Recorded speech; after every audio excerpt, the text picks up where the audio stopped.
귀한 찬양을 감사드립니다. 주님께서 우리의 찬양을 받으신 줄로 믿습니다. 할렐루야. 오늘은 십계명 이제 마지막 에필로그 시간입니다. 이를 행하라 그리하면 살리라 라는 제목으로 주님의 말씀을 함께 나누겠습니다. 우리가 지난 11주에 걸쳐서 십계명 말씀을 살펴봤죠. 여러분들 그걸 다 기억하시는 분들이 계실지 모르겠습니다.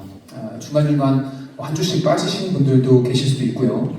어쨌든 간에 요즘 십계명 말씀을 대부분 우리가 나누었고 그것을 주류로 들었을 텐데, 여러분 어떻게 어떤 계명이 가장 울림이 되셨습니까? 어떤 계명이 가장 마음에 남으셨습니까? 그리고 어떤 계명은 정말 내가 깨닫지 못했고 잘 지키지 못했구나 생각됐던 그런 계명이 있었습니까? 혹은 이 계명은 진짜 어렵다 하는 계명이 있었습니까? 그렇게 생각한 계명들이 여러분들 마음 가운데 어떤 정리가 되어 있을 것 같아요. 근데 여러분 사실은 말씀을 전하는 설교자들은요, 어떤 바라는 것이 분명합니다.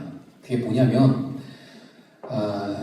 다들 이렇게 세상 살면서 다 이렇게 사는 거지 남들 다 그렇게 사는데 나도 그렇게 사는 거지 이렇게 당연하게 흘러가듯 사는 그 삶에서 문득 그렇게 살다가 이 말씀이 내 안에 들어왔을 때 그 마음에 질문이 생기는 겁니다.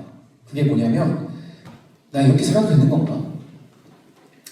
이렇게 사는 게 정말 맞는 걸까? 나 잘 살고 잘 살아왔고 잘 살아가고 있는 걸까? 라는 이런 마음속에 질문이 생기면서 새로운 삶, 더 나은 삶, 새로운 세상, 즉 하나님 나라에 대한 생각을 품게 하는 것, 그 소망을 품게 하는 것, 그게 설교자의 역할이라고 저는 생각합니다. 카피라이터 박웅현님이 쓴 책은 도끼다 라는 책을 보면 프란츠 카프카의 말을 인용한 그 글귀가 하나 있는데, 그거는 이렇습니다. 뭐냐면 넘겨주시면, 우리가 읽는 책이 우리 머리를 주먹으로 한 대 쳐서 우리를 잠에서 깨우지 않는다면 도대체 우리가 그 책을 읽는 거지? 책이란 무릇 우리 안에 있는 꽁꽁 얼어버린 바다를 깨트려버리는 도끼가 아니면 안 되는 거야. 그러니까 이런 거죠. 책이 도끼가 되어서 우리 안에 얼어있던 어떤 생각이나 어떤 삶의 방식들을 깨뜨려버린다는 거예요. 여러분, 하나님 말씀은 더더욱 그렇습니다. 더더욱 그래요. 말씀이 도끼가 되고 좌우의 날선 검이 되어서 우리 안에 있는 어떤 꽁꽁 얼어버린 마음을 깨뜨려버리고 쪼개어버리는 일이 일어나야겠죠. 그러니까 우리가 그동안 십계명을 들으면서 이것이 수천 년 전 어떤 유물에 불과하고 유대인들에게 주어진 낡은 계명이라고 생각했는데, 말씀을 들을 때 이것이 나의 삶, 이 현대를 살아가고 있는 우리 일상과 전혀 무관하지 않구나, 이런 것들을 깨달았다면, 그래서 마음에 작은 파문이라도 일었다면, 여러분 그것은 이 설교자에게는 정말 기쁘고 감사한 일이 될 것입니다. 자, 그런데 여러분, 문제는 그것만으로는 충분하지 않다는 데 있는 거죠. 말씀을 듣고 나서 굳었던 마음에 균열이 생기고, 그래서 내가 이렇게 살면 안 되지, 맞아, 그렇지 라고 깨닫는 것까지 너무 중요한 일인데 거의 대부분의 성도들은 사실 여기까지 가지 못합니다. 가지 못하고 그냥 무감각하게 듣고 마는 경우도 많기 때문에, 여러분 이렇게까지 마음을 뉘우치고 깨닫고 돌아가는 그 상황이 생긴 것만으로도 귀한 일이 맞습니다. 맞긴 한데, 그렇구나, 맞구나, 그렇구나 하고 끝나버려서는 안 된다는 말이죠. 어디까지 나아가야 될까요? 이렇게 살면 안 되는구나 라고 깨달았으면 그 다음은 어떻게 해야 되냐면, 그렇게 살면 안 됩니다. 그렇게 살면 안 되는 거예요. 그렇게 살지 않기 위해서, 즉 이전과 다른 삶을 살기 위해서 우리가 더 나아가야 된다는 거죠. 즉 듣고 많은 데서 끝나는 것이 아니라 행하는 데까지 나아가야 된다는 겁니다. 그런 의미에서 오늘 본문 누가복음 10장은 우리가 다시 한번 읽어볼 수 있습니다. 어떤 율법교사가 예수님께 와서 묻습니다. 선생님, 내가 뭘 해야 영생을 얻겠습니까? 여러분, 이 질문에 대해서 오늘날의 기독교인들이 대답을 하자면 이럴 거예요. 저 율법교사 양반이 뭘 좀 모르네. 뭘 몰라. 이 구원은 행위로 받는 게 아니라 뭘 해야 얻는 게 아니라 믿음으로 얻는 거야. 이렇게 얘기할 수 있을 것 같아요. 이런 교리적인 대답을 우리가 할지도 모르겠습니다만 예수님께서는 당시에 그렇게 대답하지 않으셨어요. 뭘 해야 영생을 얻겠습니까?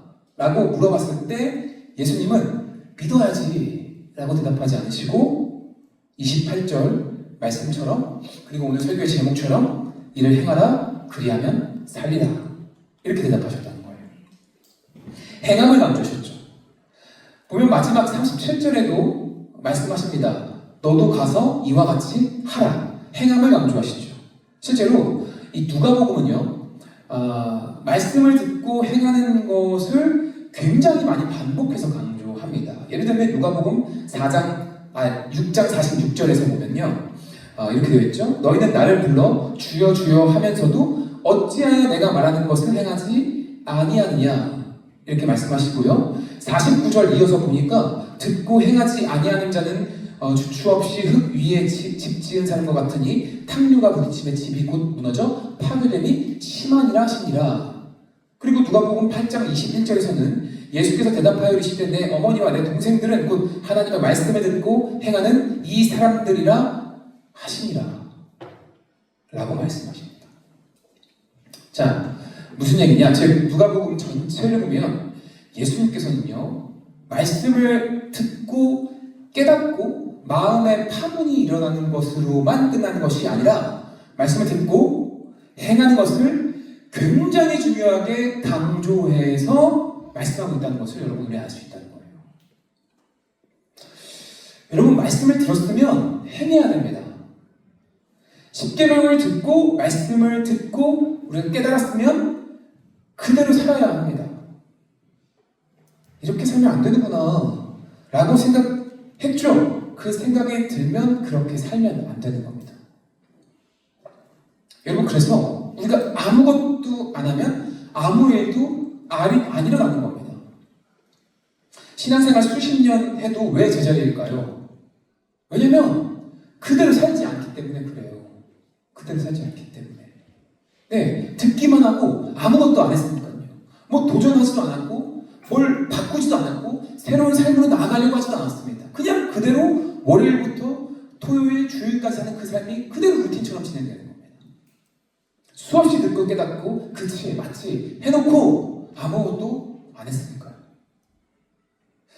아무 일도 안 일어났고 제자리였습니다. 주님은 이것을 들으라, 그리하면 살리라 하지 않으셨습니다. 이것을 믿으라, 그리하면 살리라 하지 않으셨습니다. 이것을 행하라, 그리하면 살리라 라고 하셨어요. 그래서 여러분, 우리가 이 말씀을 듣고 행하지 않아서 계속 자기 자신을 속이는 위선자로 살 것이 아니라 말씀을 듣고 그것을 단 이만큼이라도 행해서 그 말씀을 살아내는 저와 여러분 되기를 간절히 축복합니다. 아멘. 자, 조금 더 볼까요? 오늘 본문 말씀은요, 행함을 분명히 강조하고 있습니다. 행함을. 그런데 그런 관점에서 오늘 본문을 보잖아요. 그러면 조금 해석되지 않는 부분이 있어요. 그게 뭐냐면 이겁니다. 오늘 율법 교사가 예수님께 가서 질문 던지잖아요. 그리고 예수님께서는 율법 교사에게 행하라고 말씀하잖아요. 이 대화만 보면 이 율법 교사는요, 말씀을 듣고 행하지 않던 사람이었을까요? 그냥 머리만 크고 행동은 어떤 사람이었을까요? 그 관점에서 보면은 이 율법교사에게 있어서 뭔가 핀트가 맞지 않는다는 걸 우리가 발견할 수 있어요. 왜냐하면 율법교사는 말씀을 듣고 많은 사람이 아니라 말씀을 듣고 그 계명대로 살아가려고 굉장히 애쓰는 사람이었다는 것을 우리는 알 수 있기 때문에 그렇습니다. 이 율법교사가 예수님께 뭘 해야 영생을 얻겠습니까? 라고 질문했을 때 26절에 보면 뭐라고 대답하시냐면 예수께서 이르실 때 율법에 무엇이라 기록되었으며 네가 어떻게 읽느냐 이렇게 말씀하시죠. 그러자 27절 보니까 율법교사가 뭐라고 합니까? 같이 읽어봅시다. 시작. 대답하여 이르되 내 마음을 다하여 목숨을 다하며 힘을 다하며 뜻을 다하며 주 너의 하나님을 사랑하고 또한 내 이웃을 내 자신과 같이 사랑하라 하였나이다. 자, 여러분 이 계명은 어디 나오는 거냐면 신명기 6장 9절하고 레위기 19장 8절을 지금 합쳐서 말하는 겁니다. 율법교사는 말 그대로 율법에 능통한 사람입니다. 특히 누가는 서기관, 즉 율법을 해석하는 가르치는 역할을 하는 서기관을 가리켜 헬라어 단어를 이 누가복음에서 3개를 사용하는데 그 중에서도 여기 나오는 율법교사로 번역된 노미코스는 이 서기관들 중에서도 가장 출중한 부류에 해당하는 율법교사입니다. 그러니 영생을 위해서 무엇을 행하여야 하겠느냐라는 이 율법에 뭐라고 기록되어 있냐는 질문 앞에 이걸 대답 못할 리가 없는 거예요. 모를 리가 없는 거죠. 율법의 가장 핵심적인 2가지 계명을 그 자리에서 바로 뽑아내서 말하는 겁니다. 너무 출중한 사람이었기 때문에. 그게 뭐죠? 하나님 사랑과 이웃 사랑 이겁니다. 10계명의 요약이기도 하죠. 자, 그런데 이제 예수님 여기서 뭐라고 하십니까? 틀렸다 이렇게 말씀하지 않으시고 네 대답이 옳다 맞다는 거예요. 여러분 사실 마태복음에 보면 이 말을 율법교사가 하는 게 아니라 예수님이 하세요. 가장 큰 계명이 뭐냐는 질문에 예수님이 이 대답을 하십니다. 그러니까 여기서 네 대답이 옳다라는 말은 뭐냐면 바로 이겁니다. 나도 너랑 똑같이 생각해 이겁니다. 예수님이 똑같이 생각한다는 거예요. 예수님의 생각과 똑같다. 틀리지 않았다는 겁니다. 그리고 말씀하십니다. 이를 행하라 그리하면 살리라. 자, 근데 여기서 재밌는 게 뭐냐면 이겁니다. 이 말을 들은 율법교사가 당황하지를 않는다는 거예요. 에? 이걸 행해야 된다는 거였어요? 아이고 이걸 몰랐네. 이렇게 당황하지 않는다는 거예요. 왜냐하면 29절 보면 자기를 옳게 보이려고 예수님께 질문하죠. 뭐라고 질문하냐면 그러면 내 이웃이 누굽니까? 왜 당황하지 않고 이렇게 당돌하게 질문을 했을까요? 왜 그랬을까? 이것을 행하라 그리하면 살리라 라는 말씀을 들었고 당황하지 않았던 이유는 자기가 이걸 지키고 있다고 믿었기 때문입니다. 다시요. 율법교사는 스스로 자기가 이걸 지키고 있다고 믿었기 때문에 그래요. 실제로 누가복음 18장 보면 이런 내용이 있습니다. 어떤 관리가 와서 예수님께 똑같은 질문을 해요. 어떻게 해야 영생을 얻겠습니까? 그랬더니 예수님이 어떻게 대답하냐면 10계명의 5계명부터 9계명까지를 이야기하고 이 계명을 지켜라 이렇게 이야기합니다. 그때 그 관리가 뭐라고 하냐면 이거 어렸을 때부터 다 지켰던 거예요. 이렇게 대답을 합니다. 여러분 어떤 관리가 그렇게 대답했다면 당시 최고로 존경받던 율법교사는 오죽했겠습니까? 다 지켰다고 여긴 것이죠. 그러니 이것을 행하라 그리하면 살리라 라는 말씀에 조금 더 주저함이 없었던 겁니다. 거짓말을 하는 게 아니라 실제로 이 사람은 계명을 지키려고 평생을 노력하며 살았을 겁니다. 자, 그러면 여러분 이 율법교사의 문제는 뭘까요?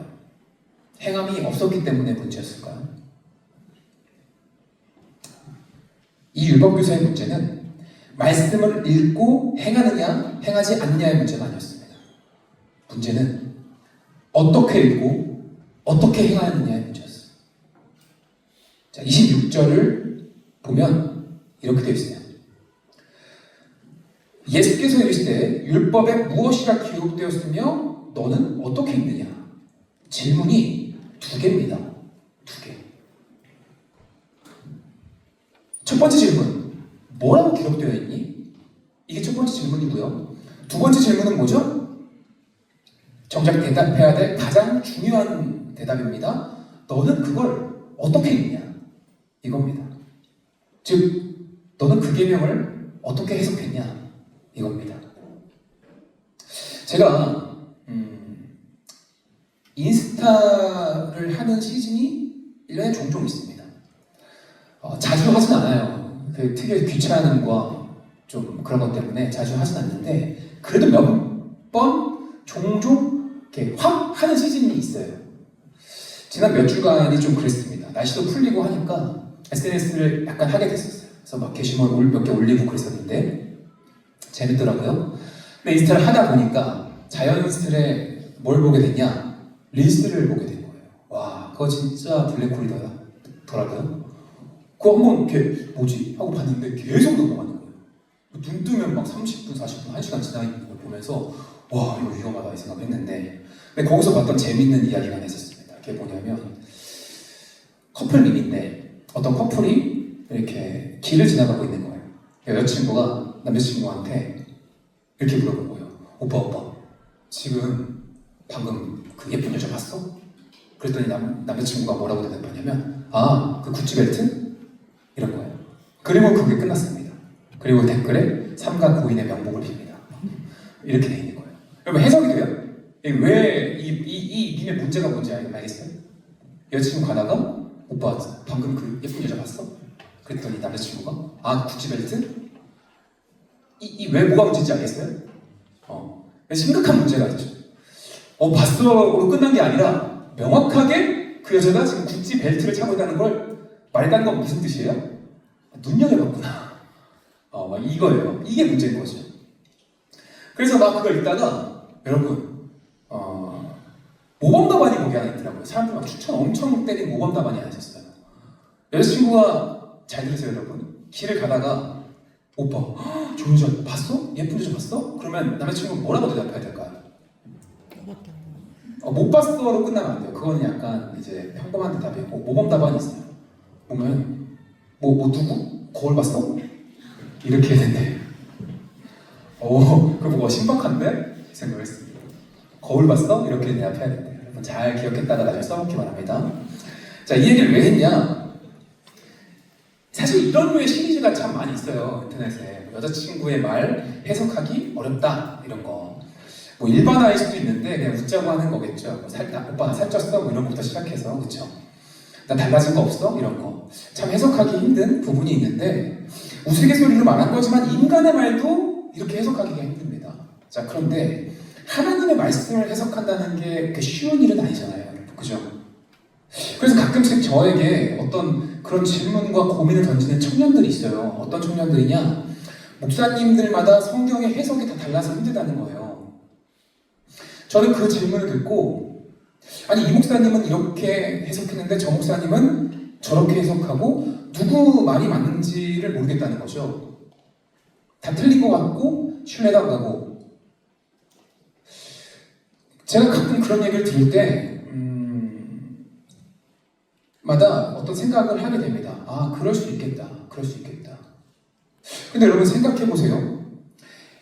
근데 그게 사실 꽤 괜찮은 일입니다. 아니 되게 좋은 일입니다. 왜냐하면 해석이 하나가 아니라 여러 개일 수 있다는 것은 정말 다행이고 감사한 일이라는 거예요.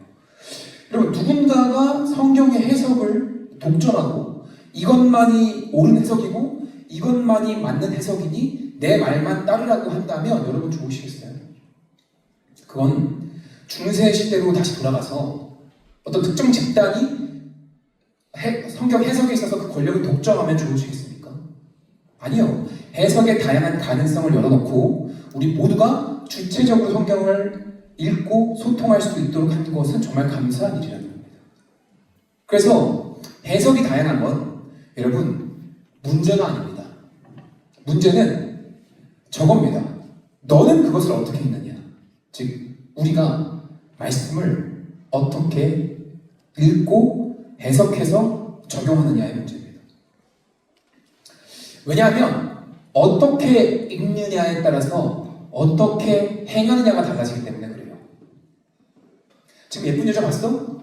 이 말에 어떻게 그것을 읽고 해석하느냐에 따라서 그날의 행동이 달라지고 데이트가 달라지는 것처럼. 그죠? 내가 이 말씀을 어떻게 읽느냐에 따라서 내 신앙의 행동이 달라지는 겁니다. 그래서 어떻게 읽느냐가 가장 우선시되는 겁니다. 자, 그럼 이 율법교사는 하나님 사랑과 이웃 사랑이라는 이 계명을 어떻게 읽었을까요? 그가 우리가 어떻게 읽었는지는 그 클루가 그 질문 속에 담겨져 있습니다. 뭐라고 되어 있죠? 자기를 옳게 보이려고 예수께 여짜오되 그러면 내 이웃이 누굽니까? 여러분, 이 질문 속에 담긴 속뜻이 뭡니까? 내 이웃이 누구냐고 묻는 저 질문에 담긴 속뜻이 뭐냐? 이웃의 범위를 묻고 있잖아요. 범위. 어디까지가 내 이웃이에요? 내가 어떤 사람까지 사랑할 수 있는 거예요? 이거죠. 다시 말해, 내 이웃인 사람이 있고 아니다, 내 이웃이 아닌 사람이 있다는 것이 저 질문 속에 담겨져 있는 거예요. 내 이웃이 누굽니까? 그렇다면 이 사람이 읽었던 그 말씀, 내 이웃을 내 자신과 같이 사랑하라는 그 말씀을 어떻게 읽은 겁니까? 내 자신같이 사랑해야 될 이웃이 있고 아닌 사람들도 있고 이렇게 본 거죠. 이미 이 사람은 이 말씀을 그렇게 읽었습니다. 이 율법교사가 이 계명을 읽는 방식이었습니다. 그리고 그 해석은 그의 행함으로 고스란히 이어진 거죠. 어떻게 행했을까요? 사랑했을 거예요. 이웃을 내 자신과 같이 사랑했을 겁니다. 자기 가족만, 유대인만, 내가 호감 가는 사람만, 내 이웃이라는 그 바운더리라는 범위 안에 있는 사람한테만 사랑했을 겁니다. 사랑하지 않은 것이 아니라 사랑했을 거예요. 다만 그 계명을 그렇게 해석했기 때문에 이웃 범위 안에 들어온 사람들만 사랑하려고 아주 애썼을 겁니다. 그리고 그 밖의 사람들, 이웃이 자기 판단의 이웃이 아니라고 생각한 그 바운더리 밖의 사람들은 내 관심 사람들을 향해서 무관심하고 냉대하고 굳이 라는 생각을 가졌을 거고요. 심지어 혐오와 적대감을 내보이는 일에도 아무렇지 않았을 겁니다. 그래서 저 내 이웃과 이웃이 아닌 사람을 가르는 저 경계는요, 한편 내 이웃을 사랑하게 되는 당위성을 주기도 하지만 더 심각한 건 뭔지 아십니까? 내 이웃의 밖에 있는 사람들을요, 당연히 무시하고 적대하고 혐오해도 될 만한 아주 당연한 명분을 줘요. 저거는. 그게 더 심각한 문제입니다. 그래서 이 율법교사 같은 이들의 성경 읽기 방식이 어떤 결과를 가져오는지를 보여주는 이야기가 이 다음에 나오는 선한 사마리아인 비유, 그 유명한 그 비유입니다. 우리 읽었죠. 지금 어떤 사람이 예루살렘에서 여리고로 내려가다가 강도를 만나서 옷을 뺏기고 그리고 거의 죽어가고 있었습니다. 그때 한 제사장이 지나가다가 그걸 보고 피하여 그냥 지나갑니다. 레위인이 또 피하고 그냥 지나갑니다. 여러분, 이 사람들이 그 다친 사람을 보고 지나갔을 때 왜 그냥 지나가는 행동을 했을까요? 이 사람들은 양심의 가책을 느끼면서 저거 도와줘야겠지만 어쩔 수 없다. 나 지금 바쁘니까 가야지. 라고 하면서 그냥 지나갔을까요? 아니죠. 이 관점에서 보면 전혀 그렇지 않습니다. 그런 식으로 해석하고 읽지 않았기 때문에 그 사람들은 다친 사람을 보고 그렇게 지나가지 않았어요. 양심의 가책을 느끼면서. 오히려 양심이 아주 시원하고 깨끗한 상태로 지나갔죠. 쟤는 내 이웃이 아니니까 내버려둬도 돼. 굳이 이러면서 지나갔을 거예요. 쿨하게 지나갔습니다. 그런데 그 다음에 사마리아인이 지나갑니다. 지나갈 때 그를 불쌍히 여겨서 가서 기름과 포도주를 부어 치료해주고 그것도 모자라서 자기 짐승에 태워 주막으로 데려가고 돌봐주고 다음날 주인에게 돈을 주면서까지 내가 올 때까지 잘 돌봐줘라. 혹시 내가 왔을 때 돈이 더 들면 그때 더 주겠다 하면서 갑니다. 여기서 등장인물이 사마리아인이라는 게 굉장히 중요하죠. 왜? 다친 사람이 누구예요? 유대인. 둘은 적대관계. 사마리아인 입장에서 유대인은 이웃 범주에 들어간 사람일까요? 아닐까요? 절대 아니죠. 오히려 냉대하고 무시해도 될 만한 아주 당연한 명분을 갖고 있는 사람입니다. 유대인은. 사마리아인에게 있어서.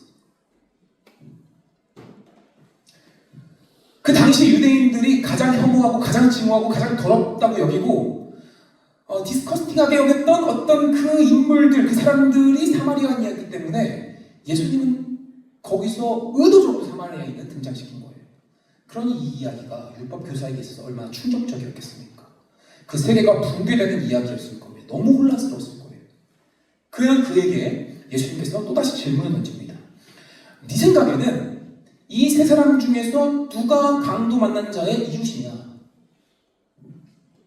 언젠가도 말씀드렸지만 율법교사는 예수님께서 내 이웃이 누굽니까? 라고 물었는데 예수님의 그 질문을 받고 이렇게 질문한 것입니다. 누가 이 강도 만난 자의 이웃이냐? 누가 이 강도 만난 자의 이웃으로 판명됐느냐? 자, 중요한 건 이겁니다. 결론 이거예요. 중요한 건 누가 내 편이고 누가 내 편이 아니냐? 누가 내 이웃이고 누가 내 이웃이 아니냐? 이게 아니라 너는 누군가의 이웃이냐? 이겁니다. 너는 강도 만난 자의 이웃을 살아가고 있느냐? 이겁니다. 이게 중요하다고 말하는 거죠. 이게 예수님과 율법 교사가 같은 본문을 가지고 다르게 해석하고 읽은 차이였습니다. 같은 말씀을 읽었는데 다르게 해석했고 다르게 해석하면 다른 행함의 결과가 나오는 거죠. 네 이웃을 내 자신과 같이 사랑하라는 그 말씀은 같은 말씀이지만 내 이웃이 어디까지냐고 물으면서 사랑할 대상과 사랑할 범위를 정하려고 읽으면 범위 밖에 있는 사람은 절대로 사랑할 수 없고 오히려 미워할 수 있는 좋은 명분을 갖게 됩니다.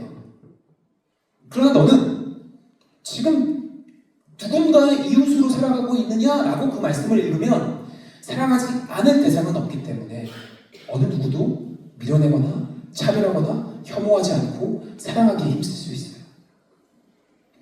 여러분, 성경을 읽는 것이 1차적으로 중요하지만 어떻게 읽어내느냐가 더 중요합니다. 그래서 어떤 분은 이러시더라고요. 우리는 혹시 예수님이 이 땅에 오셔서 같이 단체 사진을 찍더라도 내가 잘 나왔나 볼 사람들이라고. 정말 그렇지 않아요. 우리가 예수님이 지금 이 자리에 계셔가지고 끝나고 다 같이 기념을 단체 사진 한번 찍읍시다 라고 찍어도 나 잘 나왔는지 볼 사람들이에요. 그만큼 나 중심적이라는 거죠. 그런 사람들이 성경을 읽으니 성경도 나 중심적으로 해석하고 받아들일 가능성이 너무 높습니다. 여러분은 어떻게 되시겠습니까? 성경을 나 중심적으로 읽으니 행함도 나 중심적일 수밖에 없습니다. 그러니 여러분, 성경은요, 가능한 한 나를 넘어서 내 욕망과 욕심을 채우는 방식의 정반대로 읽으려고 애써야 됩니다. 정성국 교수님이 쓴 묵상과 해석이라는 책을 보면 본회퍼 이야기가 나오거든요. 본회퍼가 2차 세계대전 당시에 독일에서 미국에 와가지고 초빙 교수로 머물면서 이렇게 잘 지내고 있었습니다. 그런데 그 히틀러 치하의 독일을 보고 그리고 그 히틀러에 부역하는 독일 교회들을 보고 누구도 노라고 얘기하지 않고 다 같이 예스라고 말하면서 신앙의 양심을 저버리고 정말 그것이 옳다라고 믿기도 하는 그 교회들을 보면서 본 회퍼는 고민에 빠집니다. 미국에 남아서 교수 생활하면서 안전하고 평안하게 지낼 것이냐, 아니면 자기의 고국인 독일로 돌아가서 히틀러와 대항하며 싸울 것이냐, 고민에 빠져요. 지금 미국에 있으면 안전하겠지만 독일로 돌아가면 죽을지도 모르는 그 사이에서 고민하던 어느 날에 1939년 6월 26일 보네퍼는 평소에 성경 읽기표를 따라서 성경 읽다가 디모데후서 4장 21절을 만납니다. 그건 이겁니다. 너는 겨울 전에 어서 오라. 으블로와 부데와 리노와 글라우디아와 모든 형제가 다 내게 문안하느니라. 여러분, 이게 누구 말인지 기억하십니까? 바울이 디모데한테 쓴 편지예요. 그 쓴 편지 말미에 쓴 아주 사적인 개인 인사입니다. 이제 겨울이라면 지중해에 배가 오기 어려우니까 그 전에 좀 와라, 보고 싶다, 그 얘기였어요. 근데 본회퍼가 저 구절을 읽고 나서 저 구절이 하루 종일 본회퍼 자기 자신을 따라한다고 해요. 그리고 바울이 디모데에게 보낸 이 개인 편지의 그냥 개인적인 인사말을 속히 독일로 오라는 하나님의 명령을 읽었습니다. 그리고 본회퍼는 이 말씀을 따라서 독일로 돌아가서 나치에 저항하다가 사형당한 겁니다.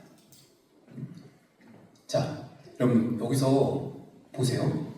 사실 보네퍼의 이 본문 성경 읽기는 신학을 공부한 저 같은, 그러니까 신학을 저는 정말 많이 공부한 것도 아닌데 저 같은 사람이 봐도 이렇게 해석하고 그렇게 적용하면 안 되는 부분입니다. 저거는 보네포한테 독일로 오라고 해석될 수 없는 부분이에요. 대부분 성도님들 큐티할 때 이렇게 하는 걸 보면서 그 알레고리식이라고 하는데, 여러분 저거는 저렇게 해석될 수 없는 부분입니다. 근데 적어도 보네포는 그걸 몰랐던 사람이 절대 아니겠죠. 왜냐하면 교수였어요. 저 사람은 심지어 신학자였고. 여러분 저 본문은 그렇게 독일로 오라는 하나님의 명령으로 해석될 수 없는 본문임에도 불구하고 보네포는 적어도 자신의 욕망을 채우고 안전을 도모하는 방식으로 저 성경을 읽지 않았다는 겁니다. 오히려 정반대로 읽고 그렇게 적용하면 희생당하고 죽임당하기 뻔한 줄 알면서도 그렇게 읽고 그렇게 했습니다. 그의 인기가 그의 행함을 결정한 겁니다. 우리는 그동안 성경을 이렇게 읽었을까? 주의 말씀을 대할 때 그렇게 받았습니까? 혹은 나의 불순종과 불신앙을 정당화하는 방식으로 읽었습니까? 아니 어떻게 살라는 얘기야 하면서 현실 대충 맞추는 방식으로 그렇게 하나님 말씀을 대하여 온 것이 아닐까요? 사랑하라는 이 말씀을, 이 아름다운 말씀을 우리가 어떻게 읽고 어떻게 행하고 살았을까요? 여러분 혹시 아까 제가 말했던 것처럼 말씀을 어떻게 봐야 할지 모르겠습니까? 잘 모르겠어요? 누구 말이 맞는지 모르겠습니까? 매주 설교를 듣는 이 목사와 유튜브 듣는 그 목사님의 말씀에 뭐가 맞는지 헷갈리세요, 여러분? 그러면 제가 정답을 알려드릴게요. 가능하면 내 본성을 거스르는 방식으로 읽으세요. 그게 맞을 가능성이 99%입니다. 가능하면 가진 자와 부자의 관점으로 읽지 마시고 낮은 자와 소외된 자, 약자의 관점으로 성경을 보세요. 우리의 본성은 더 가진 사람, 더 높은 사람, 그리고 더 욕심, 더 욕망, 그것을 향해 가고 싶어하는 마음이 있거든요.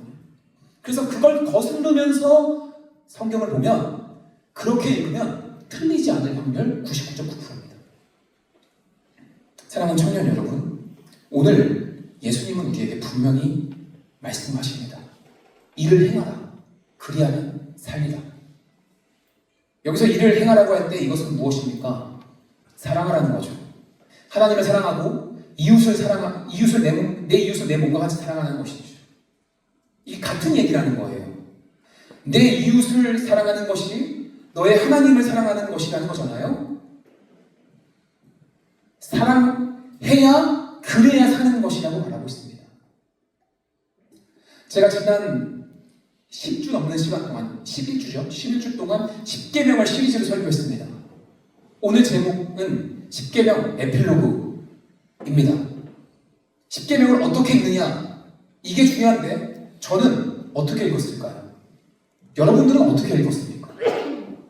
10계명을 왜 주셨는지 한번 생각해보죠. 처음으로 돌아가 보면 애굽에 400년 동안 노예로 살면서 한 번도 인간다운 삶을 살아보지 못했던 이스라엘 백성들에게 하나님이 구원해내시고 새로운 하나님 나라를 보여주시면서 약속한 저 땅에서 너희가 정말 사람답게 사는 길은 이 계명을 지키는 거야 말씀하십니다. 그 계명의 핵심이 뭐죠? 하나님을 사랑하고 이웃을 사랑하라는 거잖아요. 그게 사람답게 사는 거라는 거예요. 그래서 이것을 한마디로 하면 사랑하라, 그리하면 살리라, 이겁니다. 10계명을 요약하면 바로 그겁니다. 사랑하면 살리라. 사랑해야 될 범위와 대상을 나누지 마시고 네가 누군가의 이웃이 되어라 라는 이 말씀을 여러분 기억해야 됩니다. 특히 지금 힘들어하고 있는 사람들이 주변에 있다면 그 사람의 이웃이 되어서 사랑하시길 바랍니다. 근데 그게 오히려 내가 사는 길이래요. 내가. 김영복 목사님 책 제목이 요즘 계속 떠오릅니다. 사랑은 가도 사랑은 남는다. 여러분, 사랑은 가도 사랑은 남습니다. 왜냐하면 사람의 본질이 사랑이기 때문에 그렇습니다. 제가 좋아하는 박소요 시인의 사랑이라는 시를 읽으면서 말씀 맺고자 합니다. 마흔에 혼자 된 친구는 목동에 산다. 전화할 때마다 교회 간다고 해서 연애나 하지 낄낄거리며 농담을 주고받다가 목소리에 묻어나는 향기를 느끼며 아, 사랑하고 있구나 짐작만 했다. 전어를 때로 먹어도 우리 더 이상 반짝이지 않고 단풍잎 아무리 떨어져도 얼굴 붉어지지 않는데 그 먼 곳에 있는 너를 어떻게 알고 찾아갔으니 사랑은 참 눈도 밝다. 나이를 어느 정도 먹으면요, 전어를 때로 먹어도 얼굴이 반짝이지 않습니다. 단풍이 떨어져도 이제 그런가 보다 해요. 얼마 전에도 벚꽃이 피고 졌는데 꽤 빠른 시간, 한 이틀 갔나요? 네. 그 생각보다 덤덤하더라고요. 그런데 사랑하면 목소리에 생기가 묻어난답니다. 생기, 살아있는 기운이잖아요, 그죠? 그게 어떻게 우리 안에 나올 수 있을까요? 내가 살아있는 기운이 어떻게 우리 안에 나올 수 있을까요? 사랑하면. 저는 우리 교회가 이런 생기가 넘치는 교회가 되기를 원합니다. 그러면 여러분, 서로 사랑하십시다. 내가 내 가족과 내 교회의 울타리를 넘어서 누군가의 이웃이 되어서 더욱 사랑하는, 그래서 이 십계명의 말씀을 삶으로 살아내는 저와 여러분 되기를 시간 간절히 축복합니다. 아멘. 시간 찬양팀 나와주세요. 기도하겠습니다.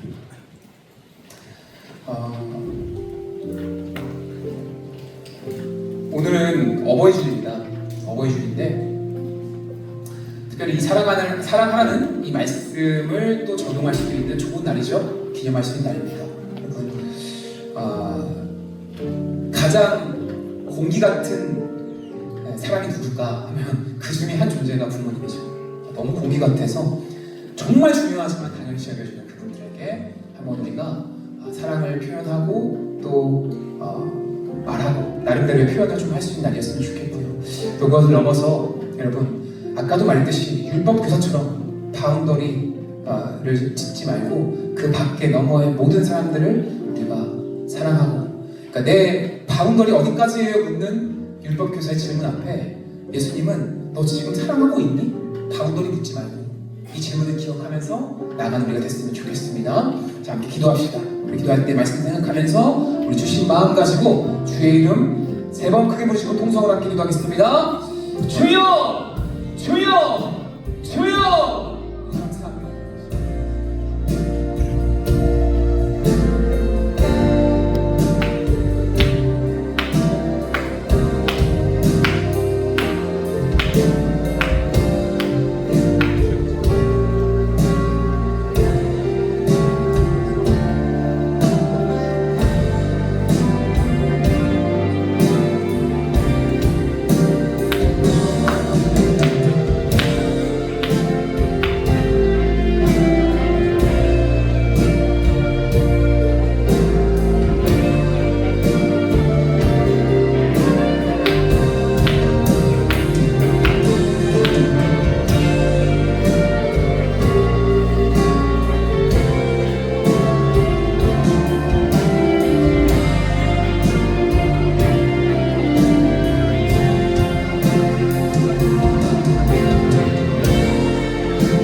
내 의시 누구입니까?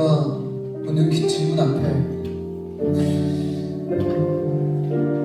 내가 누구까지 정당하게 미워할 수 있습니까? 라고 있는 그 물음을 아버지는 다시 한번 직시하고 아버지의 주님의 길을 따르기를 원합니다.